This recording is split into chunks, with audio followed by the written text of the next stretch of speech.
Hello and welcome to Bergkamp Wonderland live. I might have got that the wrong way around. We are here tonight to talk about Leeds 0, Arsenal 0. I nearly said Arsenal were there first. With me tonight we have Richard. Oh, Rich. Yeah, mate. How's it going? I'm trying not to swear is how it's fucking going. And I think I managed 28 seconds before I swore about all that kind of bullshit because it's... You and me both. Today's result has been the cherry on the ice cream shit sandwich of a day for me. Also with us tonight is Jim, who is regularly in our chat box, who like many of us at ABW, follows more than one team. Do you live in Leeds, Jim? Yeah, I was born there, and I've emigrated to the East Coast. Are you not in Norwich? Are you? No. Fuck for that. Is that New York? Yeah, I live in New York now. Like we were saying before the show, we all know that Josh has been an Arsenal and Brighton fan because Brighton spent years in the lower leagues. Jim, I'm going to call you all of those during the show. He is an Arsenal fan, but also a Leeds fan because this is the first time in 17 years they've been in the Premier League. And our Ellis is Arsenal and Norwich, and Chris is Arsenal and Plymouth. So there's no worry there about Plymouth or any of his shit French teams joining the Premier League. But they're getting the European Super League. Who knows? And with my mighty Peterborough rocking it near the top of the League One, they could be a Premier League team soon. And they'll all have troubles, won't they? So Jim, what do you think about the game? And if you had to pick one, if it's the Champions League final, it is Arsenal v Leeds, who would you pick to win? That's what the people want to know. Wow, that's controversial already. I think I'd probably pick Leeds just so that I don't get murdered by my family. I think. No one wants to be murdered by it. Well, it's happened quite often, actually, so we don't talk about that. I've put in our private chat, I've put the link to the YouTube, Jim, so you can go and have a look at it, because you nearly ruined the start of the show by saying you couldn't find it. What's it like being on the show? What's it like being on the show when you're in the chat box every week? Yeah, it's a bit strange. Yeah, you're kind of like, it's like entering another dimension kind of thing. But yeah, it's good. Yeah, it was the same for you though, wasn't it, Rich? You were I'm going to call you Rich, Richard, Ricky, and Arman. It was the same for you. You were a viewer for quite a while, weren't you, before you came on? I was. Yeah. It was for quite a few years, and then I first joined up. You let me on a transfer episode when you was weird back when there was kind of speculation that we actually might sign players, and I think you guys did it was like a live show every like 3 or 4 hours or something like that. Yeah, I think we ended up signing just Czech or some nonsense like that. But the famous Czech signing. Slowly but surely. First the transfer shows, and then I've done a few bits and pieces, but yeah, enjoyable. Now we've managed to drag you all the way in, and there's no way of getting out, is there? No, I'm a lifer now. ABW for life. Dear, oh dear. Right, I'm going to go and say I've got so many windows open here, people. Right, there you go. I'm going to go and have a say hello to some of the people in the chat box. So we have Mr. Waffles. What a shit show. We've only just started, and he's picked up on it. All right, straight away. K-Man, hello, and 6523284119. Weak, inexperienced manager. Players have no respect for him. They don't care about their individual performances. Welcome to Arsenal for the next 10 years. He isn't going to be manager in 10 years' time unless he starts to do stuff. Talking of our East Coast massive, as we now have Phil Macker, who I accused of being Welsh a couple of weeks ago, and I don't think he's ever forgiven me for that. Who else have we got in there? Oh, we got J-Rob, one of our YouTube members. He says, that was rough. Hope Saka is okay. Don't think Saka is going to be okay because that didn't look good. William Eade says, hi, everybody. Marley Mo, or as Chris likes to call him, Mally. He says, the players lost all hope in Arteta. Pepe walking off as if he doesn't care. Aubameyang is no captain, missing for 80 minutes, and Bellerin constantly exposed. What the fuck am I watching? You're watching grown men cry. Malimo. Junior Gunner says hello. What else have we got in here? Oh, Archie. Nearly scrolled past you there, Archie. I'm done with Pepe. Sell him. Sell him? You've got to have someone who wants to buy him to be able to sell him, Pepe. Pepe? Archie? Well, we'll sell Archie and Pepe. It's a 2-for-1 deal. You can have them both. Humbo Gumble. Pepe never really began. Pepe never began. He didn't, did he? Loki's there. Another one from the PE. Something. Don't want to say. There you go. There's another new one. Not another new one. Someone hasn't said hello to yet. Stephen Edwards, formerly Noza. Oh, there's loads of people in here. Thomas McClements. There you go. Took me a while, but I got there. Someone who simply wants to be known as Am. The job was supposed to be for Ancelotti, but the board preferred a novice and easy manager to shelter them. Lovely. Junior Gunners there. Crypto Money Team. Oh, there's too many people saying too many nice things about our lovely team. And Chris Lodato, scumbag. We know who you are. I don't know where you live.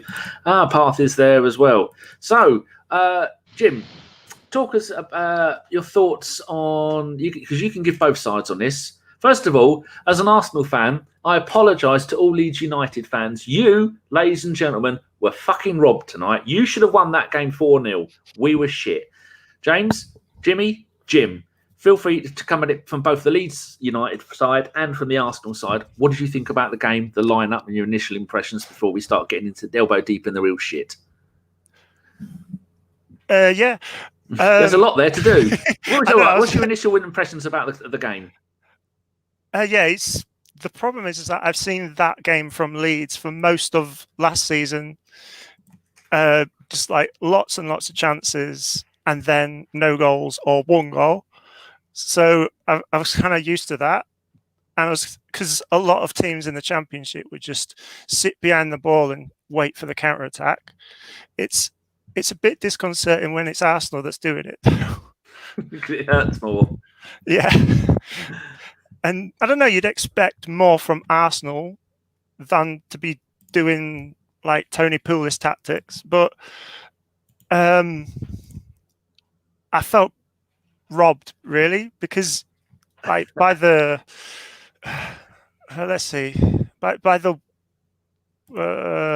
we had the moral victory, I think, is what people would say. What, Leeds? Yeah. Leeds should have won. They should have won.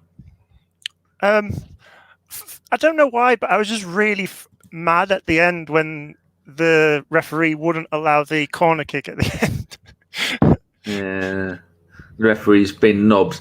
But so, would you feel more robbed as an Arsenal fan or as a Leeds fan? It has to be Leeds fan, doesn't it? Yeah. Sorry, was that to me? You had just said that to me. You can talk to each other about it. I'm busy looking through what these scumbags are putting in the window. I agree with what Jim James, Jimmy Boy was saying. Like I said, mate, how many? I think you hit the post. I think 2 or 3 times. The crossbar once, mate. I would, if it was the other way around, and if I was, the match was the other way around, I would have said. I would have been fuming that we didn't win that and put that game away. I mean, I'm still fuming, but for different reasons now, unfortunately. But, mate, Jesus. Go on, I'll let you continue with what you were saying. Yeah, so explaining, James, which one you felt more robbed about, being your Arsenal half or your Leeds half. I'd imagine it'd be the Leeds half, wouldn't it? Because you should have won. Yeah, I think by the will of the game, you'd say Leeds should have won. But I'd say... as an Arsenal fan, etc., with all the stuff that was going on before this, with all the podcasts saying, "Oh, we've had this international break, Arteta's going to change things," and then as much as the formation changed, there wasn't that big thing where you saw, this is a landmark performance where Arsenal have turned the corner. It's just same as it was before, really. True. Rich, see, you've got... I keep looking at the screen, it says Cactus, and I'm going Cactus Cash. No, Richard. Mr. Cash. Our Egyptian Wonder Man. Before the game, I thought there's going to be goals in this. There's one thing that you would not have thought about this game before. It was 0-0. When all games start 0-0. But you would never have thought this game was going to end 0-0, be it because Leeds love to score goals, they love to concede goals, especially if you'd have said, Arsenal, you know what we've all wanted all season, why aren't we playing Aubameyang up front? Why aren't we playing young Willock behind him in whatever false number position these people are going to be playing in? But for that to have been a 0-0, that would have been one of the last results you'd have thought with Arsenal, wouldn't it? And especially Leeds. Not so much with Arsenal. Sorry, not so much with Leeds, because like I said, Leeds have scored freely and they've unfortunately for them conceded freely.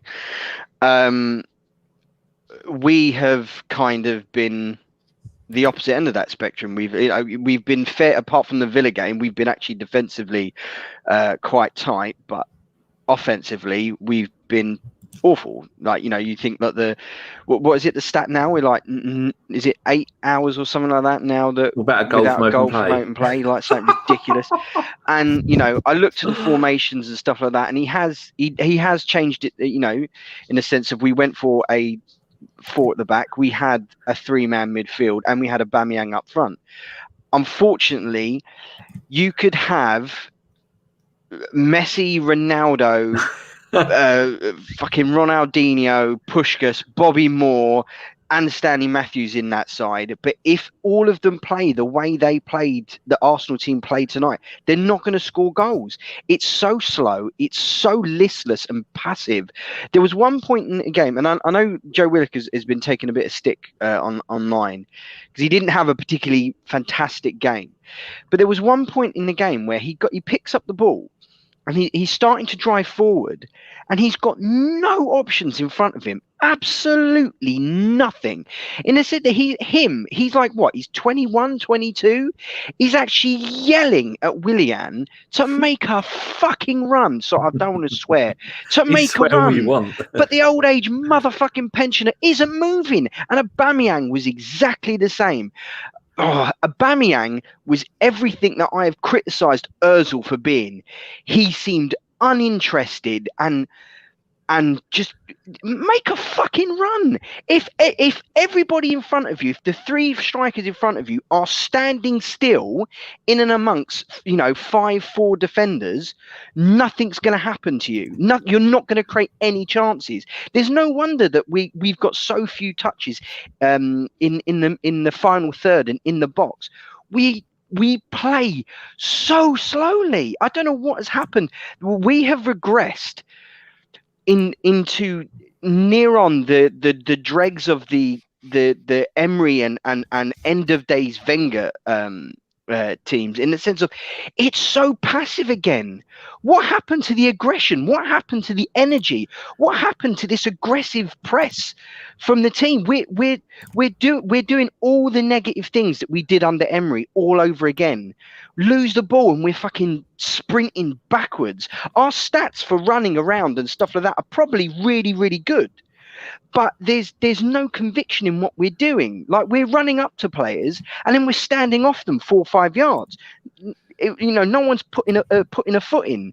Like I said, it was just the amount of times, and there was other times Tierney was doing it. Tierney would go, and you'd see all the players. I don't know if they got their hands out like this, right? Because nobody's making a run for them. Nobody's giving them an option. I'm sorry, I just can't a rant because I'm so that performance has really, really pissed me off. It was almost as bad as the Villa game, almost as bad, but. It would have I'm been muting myself. if Leeds we've been able to.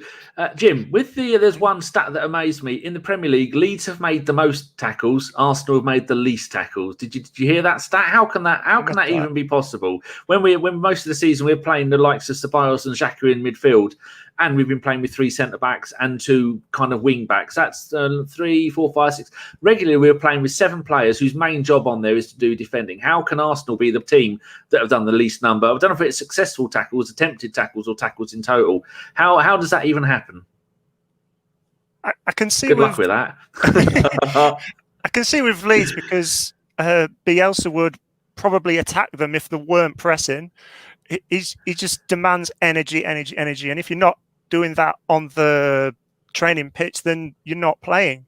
But maybe that's what's happened with Arsenal, because like Rich says, that there was that maybe a couple of minutes before, but then after that, in these games, there's just not that energy to maybe run through a brick wall for your manager anymore. I was saying to my dad during the match that Aubameyang, like Rich was saying, was listless, and the thing is that that's an average Aubameyang game when he's playing up front. because he is a guy that maybe touches the ball twice in a game and scores once when he's up front. But maybe this is why Arteta played him on the left so that he'd actually do something.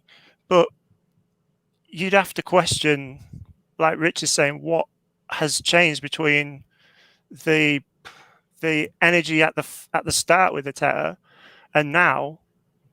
And like we're saying about the difference between Leeds and Arsenal is that why can Leeds or why can Bielsa get his players to run and press and do all these high stats, and Arteta with supposedly better players can't? Do you think in the latter part of the Emery days, it looked like we were scared to lose? That's why we were packing the midfield. No one was making enough runs. Do you think that has already started to happen with Arsenal at the moment? Do you think that is? And if that is the case, is it the players' decision?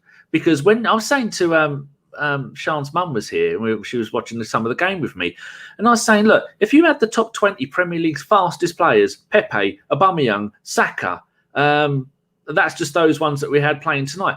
Why aren't we making the most of that amount of pace? Because that's what we should be doing. Playing Aubameyang through the middle, which is what we've all got, which is what we did here. And he had 3 shots today. No, I don't think any of them were on. Doesn't on target. Let me have a look and see who had the shots on target for us. Saka played half an hour, got 1 shot on target. Aubameyang played the entire game, got 1 shot on target. So, do you think are they scared of losing, or was it the? Because sometimes they used to say that if you wanted to do well in the Premier League, as long as you didn't lose your away games and won all your home games, then you're going to do all right. So I don't know if there was a little bit of that possibly in it. What do you think? It's interesting. I saw a comment on Twitter the other day where someone compared this Arsenal team to Van Gaal's team at Man United. Where, thanks. I know.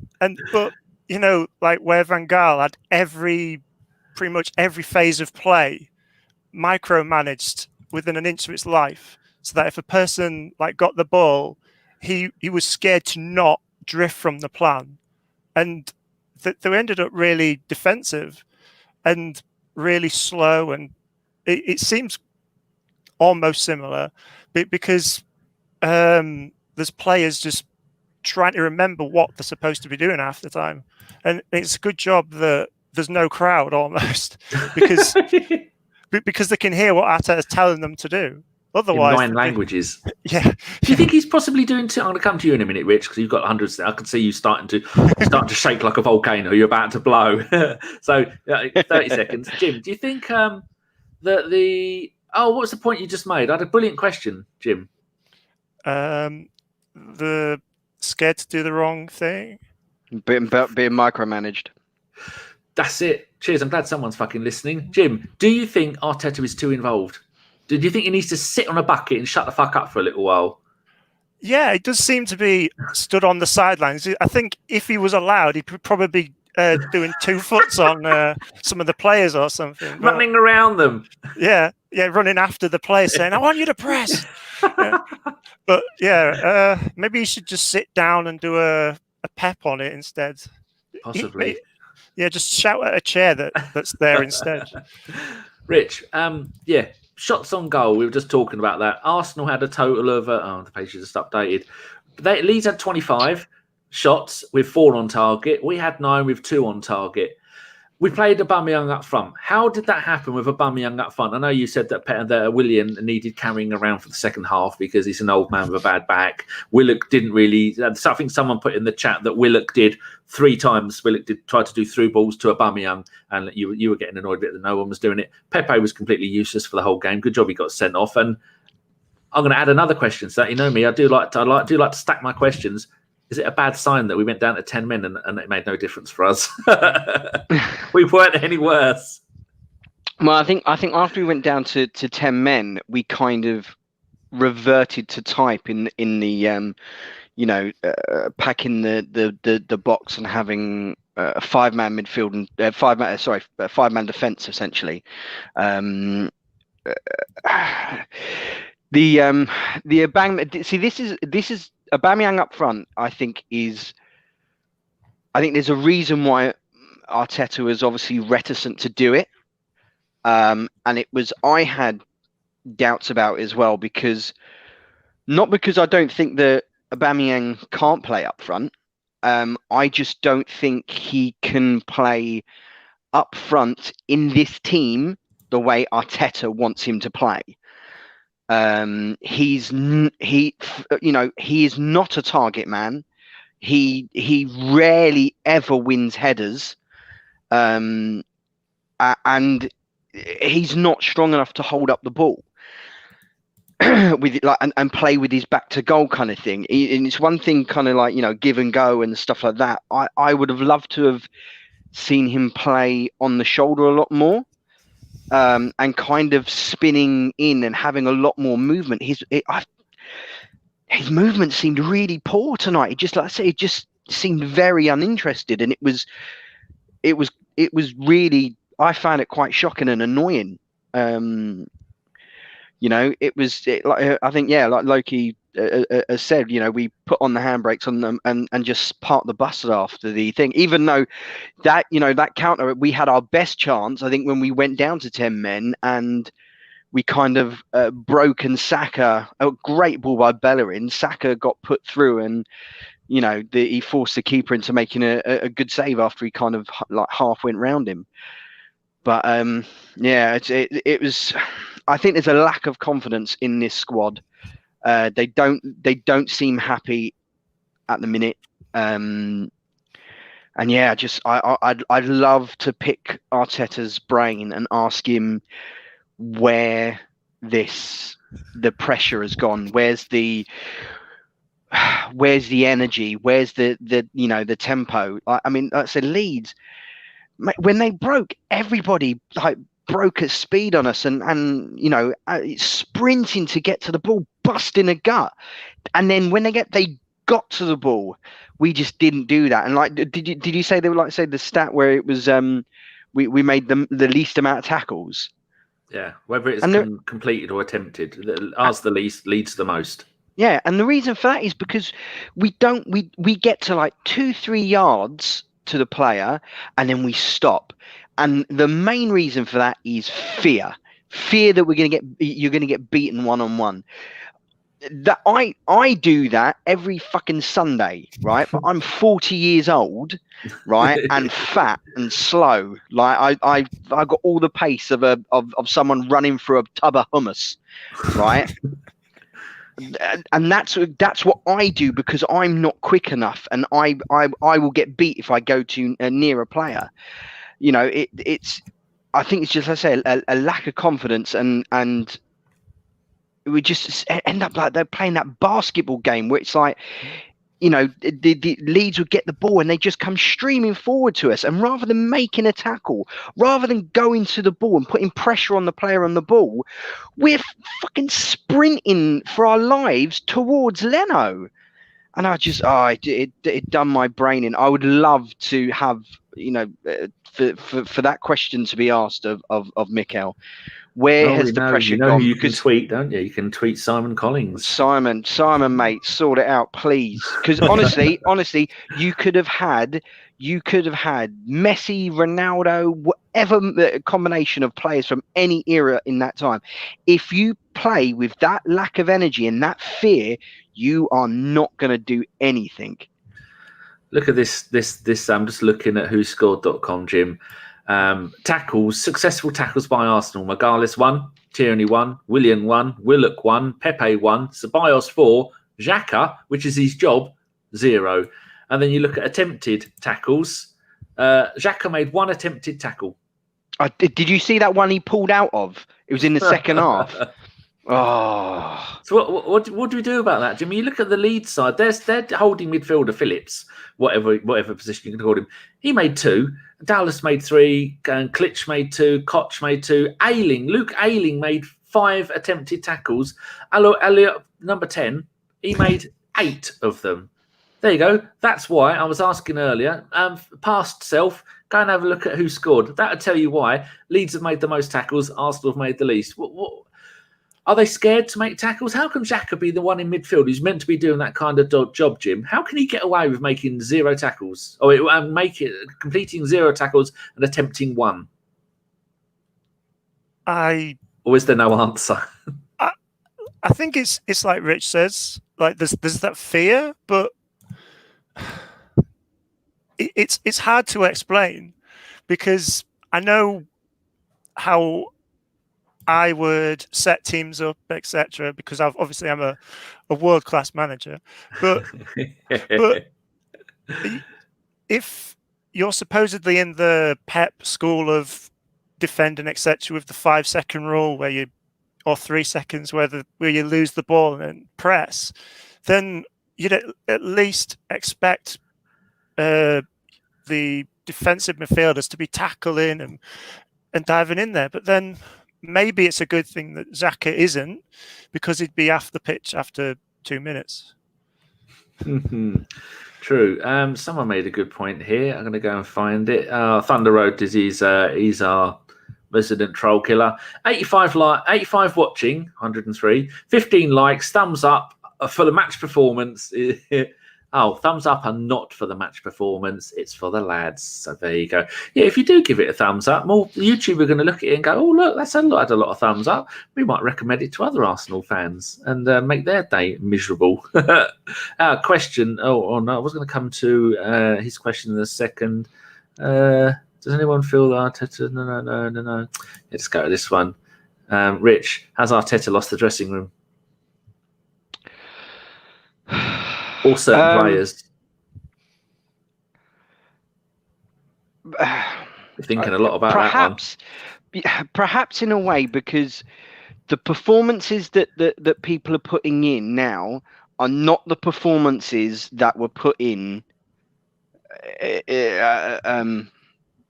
that long ago. I mean, I would say no, because this isn't the performance we put in against Man United, and that wasn't that long ago. It was only 2 matches ago, wasn't it? No, I wouldn't say so. I'd be interested to know what he said post match, because after the Villa game, the one solace that I took from it was that Mikel was furious. And even though he contained it as much as he could in the post-match show with Sky, you could see that he was not happy with that performance. And it'd be interesting to see how happy he was with tonight's performance, because it was not great. I would say no to answer that, but things aren't okay, and he needs to do something to address this slump. Jim, do you think he's lost the dressing room, or do you think... I was saying to Sean's mum that you can't have someone like Ozil at the club who's been there for 7 or 8 seasons now, who is one of the most famous players still playing football in the world. People would come to the club just to play with him. And the next most popular, important player at our club is probably going to be Aubameyang. Now, they're probably going to be friends. They're probably going to know each other. They're probably going to get on. And when Aubameyang's having a bad time, Ozil is maybe the figurehead of the club at the time, and you go and drop him, that's going to have some kind of effect on the rest of his mates, because they're his friends. You can't just suddenly drop someone like that for what we as Arsenal fans we don't know the reason why. Do you think that's got something to do with it? Plus, we're crying out for someone who can create goals, and Ozil's there. And I'm not Ozil's biggest fan. I do like to wind people up about Ozil, but do you think that's got anything to do with it? It has to, because you look at Ozil, and then you look at Sokratis, and then there's other players, and they don't get games. And they're obviously really popular. Obviously, Ozil apparently is one of the most popular almost leaders in the dressing room. And they're looking at their friends saying, why isn't he playing? Why isn't he even in the squad? That could even be me if I fall out with Arteta. And as much as people say about, like, I think Evra said about Ozil living his best life, not playing, he wants to play. And Sokratis, he's not said a word. He wants to play. And they're bound to not be happy. And it's got to affect the dressing room somehow when their friends aren't even in the squad to play. It does make you wonder. Yeah, people are Some people are agreeing, some people are disagreeing. Looking back at the game, we never really... that was it. That was what I was going to go and do. Someone put a quote in. Where was it? There we go. No, it's Rudy made the quote. Where is it? Where's it gone? There we go. That's what I was looking for. Rudy, as usual, comes up with some great quotes. Mikel Arteta on Saka's missed chance. It was the best chance in the game, I believe. I think the keeper did really well, being very patient. It's a bit sad that when a bloke comes on after an hour that he has the best shot of the game. So we've been going nearly half an hour now. Rich, man of the match. Personally, I'd give mine to the Woodwork. Our goal, because that was a magnificent performance. I reckon we could have put our goal up front and would have done a better job than most of our forwards. At least might have got the odd shot on target. He might have fucking won a header. It was a tight call between the crossbar and the post, but the post just pipped it. With the man of the match. Oh, what does your dog think? She thinks I want to go for a walk. Stop talking about this nonsense. Oh, excellent. Jim, your man of the match for Arsenal and for Leeds, because you're allowed to pick one from each. Very good. I'd probably say, I actually liked Willock in the first half because he was putting himself around and stuff, but I'd probably say Tierney, he seemed to...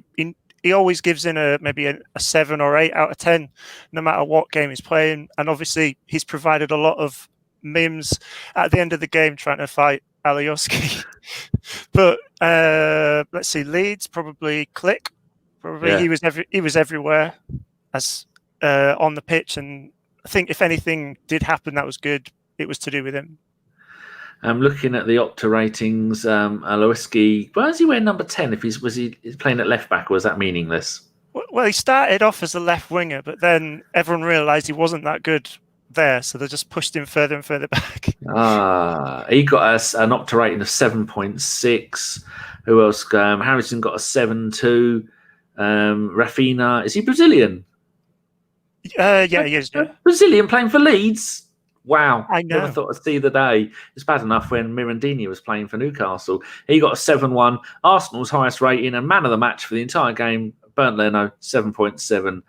He earned his wages today, didn't he? And our player with the lowest rating, not surprisingly, is Maitland-Niles, but he only had 30 seconds. Pepe got 6, and I think that was them being generous. Right, people in the chat box, if anybody got a couple of, we're going to go another 5 minutes. So if you've got any questions, one from Thunder Road. I missed the intro. Is James an Arsenal supporter or just an Arsenal writer? Do you do any writing? I do. I used to do a lot at one point for Gunners Town, and at some point I'm going to do one for Tom's website. 101goals.com. The other one. The Arsenal one. Oh, right, okay. Yeah. But let's see. Yeah, I like Arsenal, but I'm from Leeds. We'll go there. But you're in our chat every week, aren't you? Do you go and watch any other Leeds? Is there any Leeds podcasts that do live shows? Yeah, there is. Surely every team's got a fucking about 18 podcasts, haven't they? It's funny, like I said the other day, like because there was a Leeds podcast joking saying that they were going to finish, and I said that means that there's only 36,501 now. Because there's loads and loads and loads at the moment popping up. But yeah, there is a few that I listen to that are quite good. Yeah, good. Formerly Noser says, Rich, if Pepe is the question, what is the answer? Isn't that going to be the other way around? If Pepe is the answer, what is the question? How to blow 72 million in one summer? Yeah. Pepe is the question, what is the answer? Yeah, I think that's the thing. I think because it should be. I think Noser is still angry about the game. Look at that from Thunder Road. Give a shout out to the Yaboe Wonderland. Oh, here we go. Got another question from Phil Macker in one of Melis's lot. This for you, Jim. Is our mission to forget about our season and just think of ways to stop Spurs from winning the COVID Premier League? I don't even want to countenance that. Top of the league, though, aren't they? Greatest team ever. Yeah. Do you imagine the day last night when Gary Lineker said it's the first time that Spurs have been top of the league since 1985? And then Ian White went, oh, well, that was brilliant. Didn't show him doing it. The sooner Jose remembers who he is and starts harassing Harry Kane and they all start blowing it, the better, I think. Then they can all get back in the box. There we go. Formerly knows as the answer. If Pepe is the question, what is the answer? Gervinho. I think you've been quite harsh on Gervinho there. Pepe is. They listed the games that he's going to be out for. Good. It's 3 games, isn't it? Because it was a straight red. Yeah. I think I was watching a bit of Tom's show to try and get some inspiration for our show, and he was saying that it was below. It might not have been a red card. No, it was a penalty. No. Oh, that was it, a penalty. Because what part was there? There was a penalty, wasn't there? A penalty shout that we didn't get. Handball. There you go. Oh yeah. What happened with that? Because do you want me to let you into a little secret? I set my alarm for 4 p.m.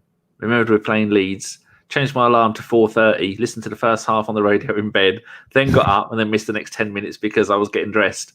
There you go. That's how much confidence I had to watch the team. That's why I've got no idea what happened. Yes, so penalty. What you can say, Rich, about the penalty? Was it? Who was it for? I don't even. Well, it was Aubameyang cut in. He had the ball and he cut in on his right and he took a shot. And it kind of, I think the Leeds defender, I don't know which one it was, but I think he blocked it with his foot and then it hit his arm. His elbow was up and it hit his arm. And VAR had like a cursory look at it and didn't think about, mate, the handball rule is a nonsense. Like I'm sure if we were Man United, it would have been given to us, but hey ho. What did you think of the Pepe sending off? Well, I had a little bit of a discussion with that. I think it was with Carl in the group. Me personally, I hate that kind of sending off. Pepe's it was moronic and really, really stupid. But if Alowski, I can't remember pronounce his name, if that number 10 hadn't dropped to the floor like he'd been sniped on Call of Duty, Pepe would have stayed on the field. I cannot stand that kind of red card and foul. There's more physicality at every corner than what happened in that exchange. A couple of weeks ago, Shaw only got a yellow card with the ball 15 yards away. Absolutely, who did he take out? Lucas or someone playing for Man United? Absolutely took him out. I think that's a nonsense. To the letter of the law, it's a red card. You cannot say anything. You cannot put your head anywhere near an opponent. It was beyond moronic. But it's still a nonsense decision. The action that he did does not warrant the reaction from Alowski. And I could see why Tierney was so mad and wanted to fucking give him a Glasgow kiss, a proper Glasgow kiss at the end of the game. Yeah, I think there was a lot of Leeds players basically saying to him, imagine having to play with him. Because Alioski pretty much does that every opponent. And I think, to be honest, Pepe showed his inexperience, really, because he winds up everybody, including his teammates. So the fact that he actually succumbed to that, Pepe, like Loki says, he should know better. Oh yeah. I could see. It's not me defending Pepe. No. That was so stupid. As soon as I saw it, I went, "Are you freaking idiot? Why have you done that? That is so. It's so. You're going to get sent off. That is a moronic thing that you've done. But it winds me up in the sense of what's the old saying? 2 wrongs don't make a right. It's if an Arsenal player did it, I'd be just as, maybe not as pissed off, but I would still be pissed off because it's cheating, and I can't stand it. This whole gamesmanship bollocks and stuff like that. It's not gamesmanship; it's cheating. I can't stand it. It's the same thing. It's exactly the same thing like with Harry Kane.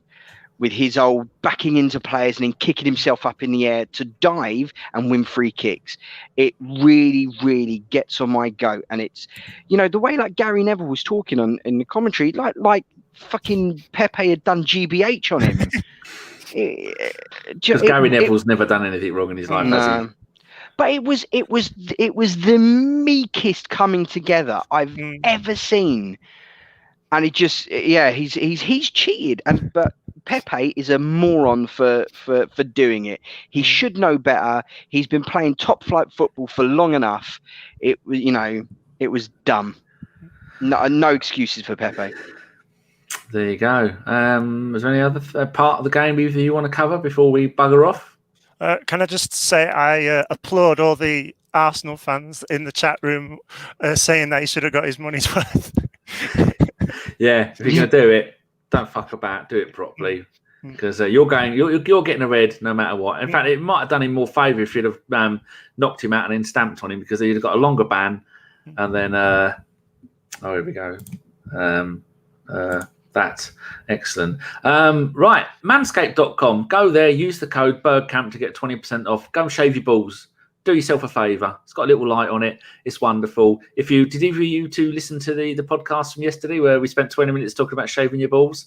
No, I've downloaded it. I haven't listened to it yet. Do you listen to it, Jim? No, I missed that one. It's good. I'll we went a share little bit it. over the top about it, but yeah, no, we went just went on for ages talking about it. I thought we were going to do. Did it go a bit ABW After Dark? That's what it's called, the ABW Series X. It's our new way. It's the After Dark has had to be put down like a mangy owl and kicked into a recycle bin. But yeah, we did it for ages. We showed up pictures of it and a chat about it, and so we all use it. It's all very good. As long as you guys don't do an ABW OnlyFans, that'll be fun. I was going to say, was there a question where someone says, "Should we shave more?" Oh, there you go. That's what better way to end the show? Should you shave more? Yes, you should shave more. You should go to manscaped.com, use the code Bergkamp to get 20% off. Not uppercase, not lowercase. You can do uppercase and lowercase. You can mix it all up, and they will send you lots of lovely stuff as long as you pay for it. And I think we've already had one person do it, and I think our Femi might even do it. I think he's one leg up on the toilet, getting the light out, and yeah. Not very good. So, not very good for me to do that because I'd fall off. Hold on. Yeah, what's Mike Hertz put? Danny would bring in big money with an OnlyFans. Good luck to them if they want to do it. Oh, fantastic way to end the show. DN says the. There you go. Fantastic. That's. I was going to say that myself, to be honest. That sums up Arsenal's performance today. Our next show is going to be on Tuesday. We have Tom from the Gooners podcast. We have me. We have Chris, if he can be bothered to turn up. He'll probably have some excuse. And we have Stevie, who has been on a few times before, who is a fellow Twitch person. So that will be live 7:30, 8 o'clock on Tuesday. Other than that, thank you very much, Jim, for being our resident Leeds Arsenal fan. Thank you very much. Good to have you back on. Was that your second or third time on now? It's second. The last time was Leeds, funny enough. And how did we get? Well, was that the FA Cup where we beat you 1-0? Yeah. Another shit game. Oh, here you go. David's got it sorted. He says, tappy, tappy, lazy bastards. Yeah, you should fucking tappy, tappy. Loki says, I'm cutting a hedge. I think he may be half drunk there because most of that is in capitals. Dan Fry, cheers Dan, cheers Noza, cheers Richard. It's nice to you only came on at 5 minutes notice. Your dog probably needs to go out and have a sprinkle. She does indeed. I apologise for my ranting and miserable behaviour. It's been a terrible day today. Oh, there we go. That's it. Thunder Road knows him. Just Deacon is back on Tuesday. Yes, that's his. I couldn't remember his Twitch channel. There you go, Just Deacon. Go and find him on Twitch. Very entertaining. And if you think Richard was very, very angry, you want to hear Deacon go on about it, especially when he gets on to Bellerin and being a vegan. Oh, that's going to be a whole load of fun. Right, that is 44 minutes of our time. Thank you very much to everybody who joined us. Thank you very much to Jim and to Rich. And we will see you later. Goodbye.